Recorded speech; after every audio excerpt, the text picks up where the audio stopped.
Hello दोस्तों, welcome to NEET PG live daily. I am doctor Pramod Sharma, your new educator. My specialty is pharmacology, but I have super specialization in clinical pharmacology as well. That is from an institute of national importance, PGI Chandigarh. Apart from that, I have many scientific publication to my credit, more than 50, you can say, and that is including book chapters both in national and international journal of repute.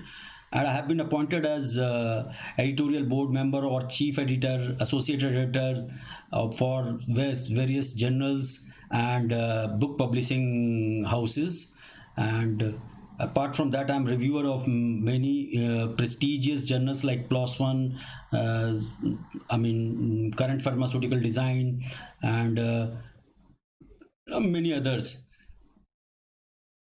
I was appointed as brand ambassador of Bentham Science Publishers also, and I'm recipient of Rashtriya Gaurav Award in 2017.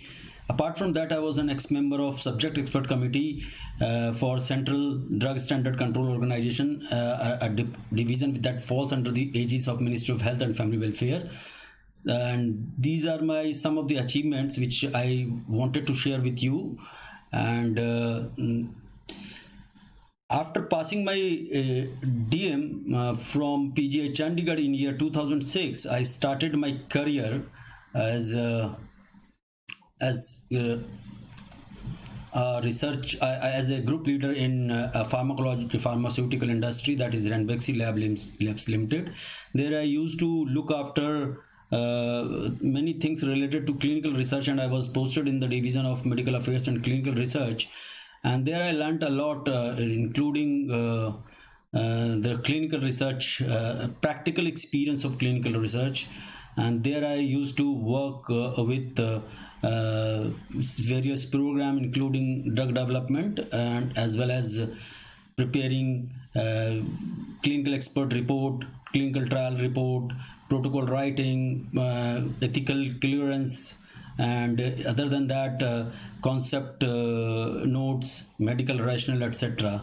So this was an excellent opportunity to learn things from pharmaceutical perspectives also, company perspective also, because many of the pharmacologists nowadays can join industry, and there is a good career prospects in these areas as well, other than the teaching, which a pharmacologist always love to do. What is the importance of pharmacology? This is a subject which I suppose most of the students, including me initially, found it a little boring and exhaustive, and or you can say tough as well. But the pharmacology is a subject which one cannot ignore, and has to pay full attention, because this is going to be the crux of your medicine practice in the later years. I consider pharmacology is important because for all the diseases you have a treatment, and unless until you're sound in pharmacology, you will not be that good in treating your patients. और मैं इसलिए इस बात को फिर से आपको बताना चाहता हूँ कि फार्माकोलॉजी सिर्फ एक सेकेंड प्रॉफ का एक सब्जेक्ट नहीं है. ये उतने ही मायने रखता है आपके लिए जितना और सब्जेक्ट्स. ये सोचना कि नहीं मेडिसिन, सर्जरी, ऑब्स, गायनी, आई, ईएनटी, ऑर्थो, यही सब चीज़ें आगे काम आएंगी आपके फ्यूचर में, लेकिन बेसिक सब्जेक्ट्स जैसे एनाटॉमी, फिजियोलॉजी, फार्माकोलॉजी, ये सब भी इक्वली इम्पॉर्टेंट है. Suppose you want to pursue your career in internal medicine, then you have to be very thorough in physiology, pathology, pharmacology and medicine itself. Then you can be a good doctor. So I personally think that if you need to, if you are want to good in pharmacology, if you really gain information related to pharmacology, then your fundamentals should be very strong, and that can only be made strong when you have a teacher who actually focuses on the basics of any concept and teach you mainly the conceptual aspect of any topic. Other than that, if concept is clear, you can always build upon that. And so fundamentals, in my opinion, are the key to raise or bring interest in any particular topic or any particular subject. So in my classes, you'll find that I will emphasize more on fundamentals, and would always like to ask and give you time and again a little information every time, which is actually maybe very important to understand that particular subject or that particular topic. We know that there are diseases, a doctor always treats diseases, and there are drugs. Other than drugs, there are surgical methods and other pharmacological intervention also, but most of the patient for their disease require treatment. So unless you are good at handling drugs or prescribing drugs, you cannot treat a disease effectively or efficiently. This knowledge of pharmacology is not only necessary for successfully treat a patient or treat a disease, but it is prerequisite for a rational medical practice, because you can treat your patient with confidence and with efficiency when your pharmacology is really good, because you will be having idea about all aspects of the drug or medicine you are going to use, right from the proper selection of the drug, its doses, its duration, the route by which it should be given, and not only that, how to assess that whether the drug is working or not. And not only that, other than improving the sign and symptoms of the disease, whether drug is causing any other adverse effect, which should always come to the notice of the prescriber, because your duty doesn't end there. You need to be cautious and vigilant about your patient for chances of developing any side effect, which is the most ignored area by the physicians or practitioner. That is why I would recommend that you should be thorough in pharmacology. Then only you can do a good medical practice or can do justice with your patients. The clinical pharmacology is a step beyond basic pharmacology, means that is why it is this clinical pharmacology has been brought up as a super specialty. And this clinical pharmacology usually deals with wherever there is clinical application of the pharmacological concepts in humans. For example, as I said, in pharmacology you need basics, usually basic pharmacology, which class this drug belongs to, for what conditions it can be used, and what is the dose, usually what is the mechanism of action, on which receptors it acts, how it is excreted, how it is metabolized, and all that. These kind of basic informations are available. But when it comes to use those drugs in therapeutics, you should be very much aware of the selection of the drugs, the drugs which you have chosen is whether right for the patient, considering its health status, whether patient is having renal compromise or the hepatic compromise, or maybe patient is of CHF, maybe having some other endocrine disorders like hypothyroidism, hyperthyroidism. And so considering these scenarios, the clinical pharmacology give you an idea about how to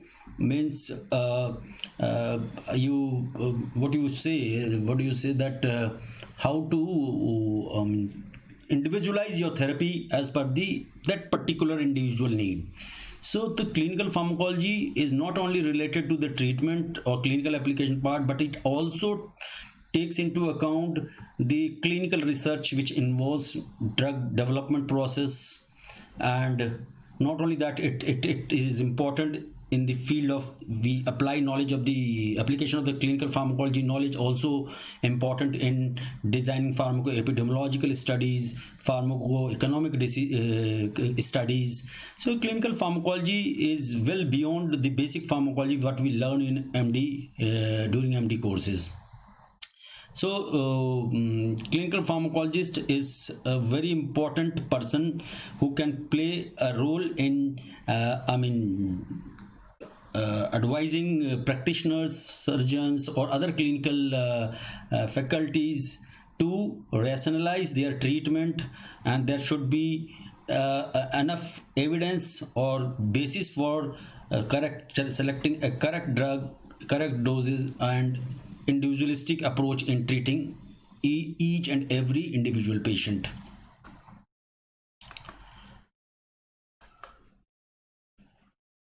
As I said that even during my days I used to be not very keen in studying pharmacology, but and most of my colleagues, they also used to say that yeah, this is बहुत boring है, याद रखना बहुत मुश्किल है, कितने drug को आप याद रखोगे, किस किस के बारे में, किसकी काइनेटिक्स, किसका हाफ लाइफ, किसका ड्यूरेशन ऑफ एक्शन, किसका साइड इफेक्ट्स, ये बहुत कंफ्यूजिंग है। और लोग क्या करते थे, स्टूडेंट्स, मेरे दोस्त क्या करते थे, और स्टूडेंट्स के बारे में भी मैंने देखा है कि they keep ignoring this particular important subject, and जब एग्जाम का टाइम आता है तब दे open up their book and try to mug up each and everything, which is I think is not a right way to read a subject, and ignoring such a subject will always put you in trouble, and will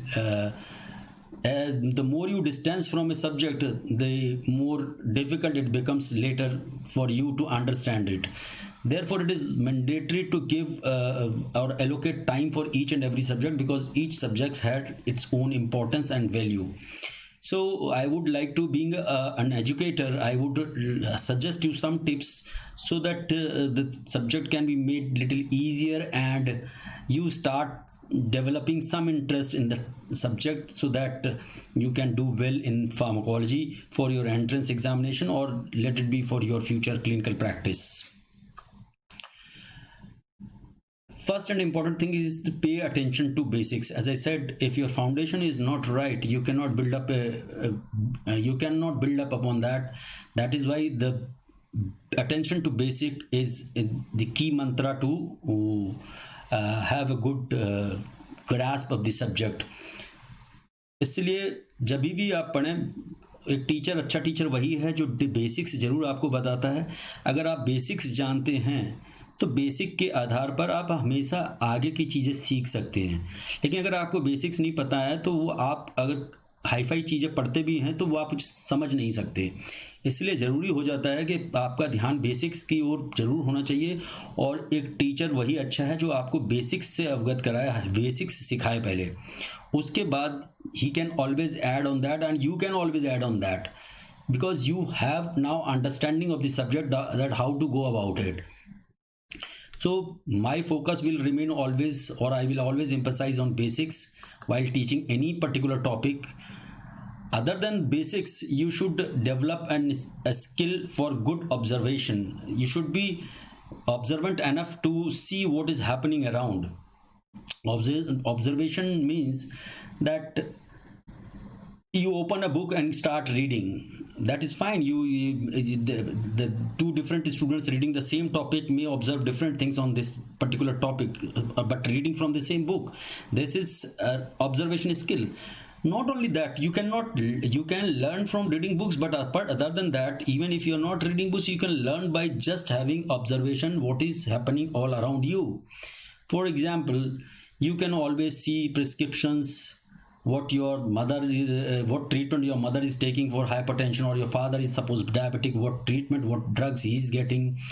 In your family, in your relations, your friends might be having some issues with their health, and so you should be a little vigilant and see those prescriptions, see the drugs, what these drugs are meant for, in how much doses your friends or your family members are receiving that, or do they complain about certain symptoms which could be a sign to or signal to the side effect that a drug might cause. And this way you would learn a lot. And during your clinical classes, when you go to wards and OPDs, you should also be vigilant enough to see whether see what drugs are being prescribed to a patient. You can ask patient to show what drugs you are receiving, or you can ask if a nurse is giving injection, some particular drug injection to the patient, you can always ask, what is this, sister, and what doses. You can see that vial, how it looks like, whether it is a pure transparent vial or it is dark colored wire. The reason for that, you come back to your hostel room, you can always read why it is this particular vial was dark in color, not transparent, and many things, what salt it contains and what strength it contains. So these are the small things, but that makes you a better observer and a better doctor. As I said, pharmacology has information about thousands of drugs. It is not possible to keep every information in your mind. So by seeing whatever you learn, where you see things by eyes, that memory is more consolidated than just reading things. If you practically see those things, that becomes a little more consolidated, and that remains in your mind for a longer period of time. So please develop habit of good observation. Other than that, the consistency, as I said that as you everybody is aware of, that slow and steady wins the race. It is not that a quick learner or who's very intelligent will always make a difference. No, those who are consistent in their approach and have a set goal in front of them, and they pursue their that diligently, would definitely achieve their whatever they are deserving for, or what they have desired for.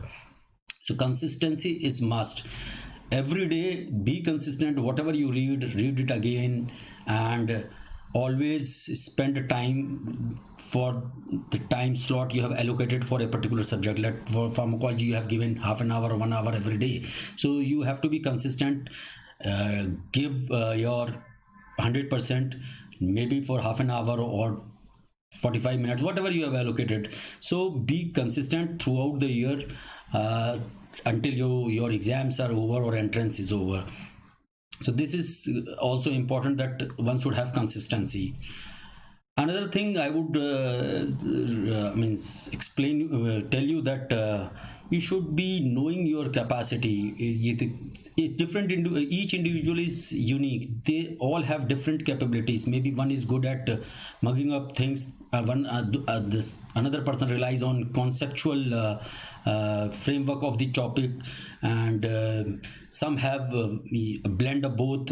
So you have to be very much aware of your capacity, that I can read for 10 hours, I cannot spend more than that, because after that I develop headache or nothing goes in my mind. So that you have to decide that yes, this is my capabilities and I can do this much. But you can always try to improve upon that. You can increase 10, 20 or 30%. There is always chances for improvement or scope for improvement. You can increase your capacity by and by, and sorry, and thereby you can make a difference.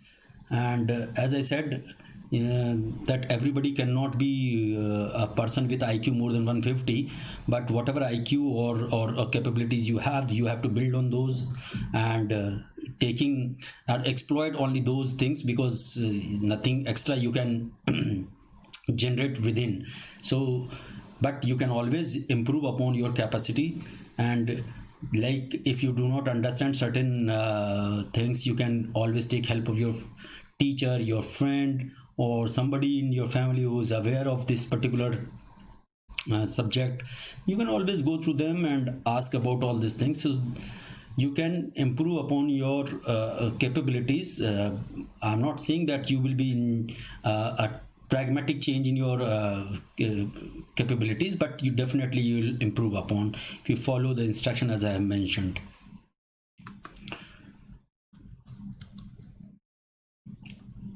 A simple way of what I have experienced during my teaching career and the past 15 years. This is my personal experience that whenever I read any particular topic, I prepare a framework of the topic first. I just take out important points from the first, give a cursory look to the chapter and pinpoint certain important statements or sentences in that particular chapter. I make a list of that statements, maybe 20 or 30 maximum. I tell you, for a topic 20-30 lines are usually important, rest is redundant information. Redundant doesn't mean that it is out of context or not at all important, but for you, book is you can say contains each and every information, but you are not supposed to remember each and everything, and that is not possible also for a human being.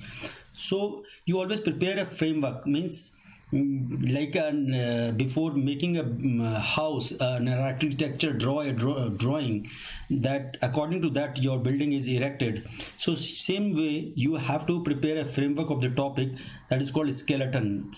So put important lines, important sentences, important information, make a list of that, and first you read those, understand those, and then again read the chapter with sincerity and find out that you will always have scope for improving the information you have already understood.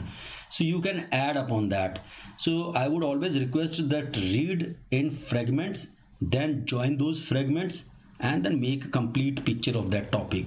That way it will be easier for you to understand and retain things for a longer period of time. Revision, don't forget that revision is the if you don't revise, you will never remember things, because reading once is nothing, because the moment you close your book you lose almost 90% of your information, whatever you read. So it is always advisable to revise your topic whenever you have time in your allocated slot. That makes things little when you are ready to, you are able to keep things in your mind, or that remains in your memory for a longer period of time, and that way you can always apply that memory while solving your questions and all that. So revision is whenever you feel like and whenever you have opportunity to revise, always revise, because you can't do away with that indispensable part of any entrance preparation. So you need to revise always. And as you know, the medical science is a vast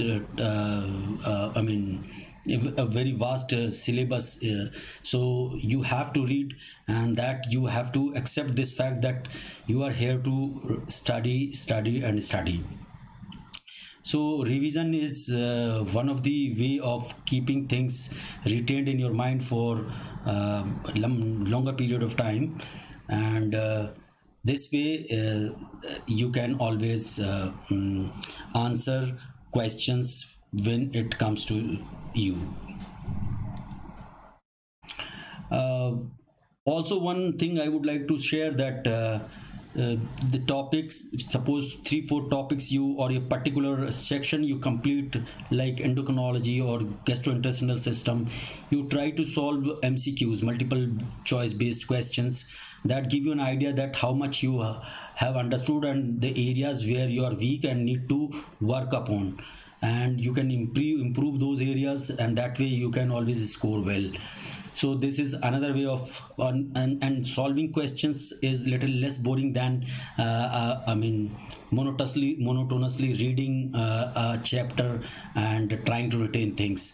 So solve MCQs, etc., whenever you have time as per your convenience.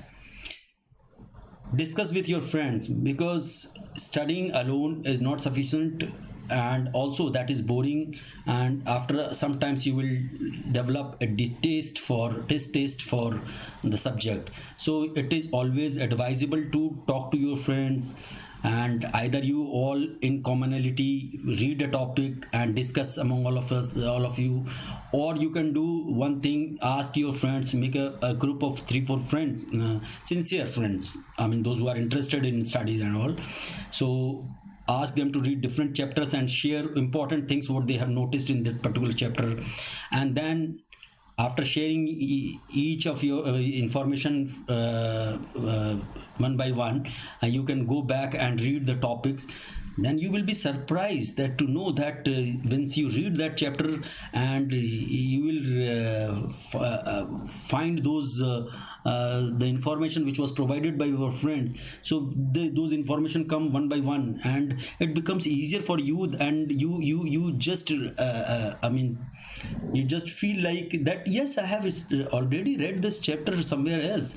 So it will give you a good push for reading that particular chapter, and retain more than what you could do by studying it alone. So discussing with friends is another important strategy to have a good grasp of the subject, good understanding of the topics, and moreover the problem solving is always a better taken care of in groups. So whenever you talk with friends, apart from other things, you can always keep a small time space for discussing problems related to your subject, and for which you are preparing, or entrance for which you are preparing. So that would be my always humble advice, that discussing with friends an important part of preparation for an entrance examination. I'm sorry. Everything is everything goes in vain when you cannot retain things. So be very focused. Read as much as you can. It's not necessary those who read 18 hours a day will have better retention power than who read 2 hours a day. That retention power, or the style of reading or studying is different for different individual. But your prime goal should be that whatever I'm studying or reading, how to retain that information, so that whenever you have been asked for, or you have an opportunity to apply that information, you should be able to do that correctly.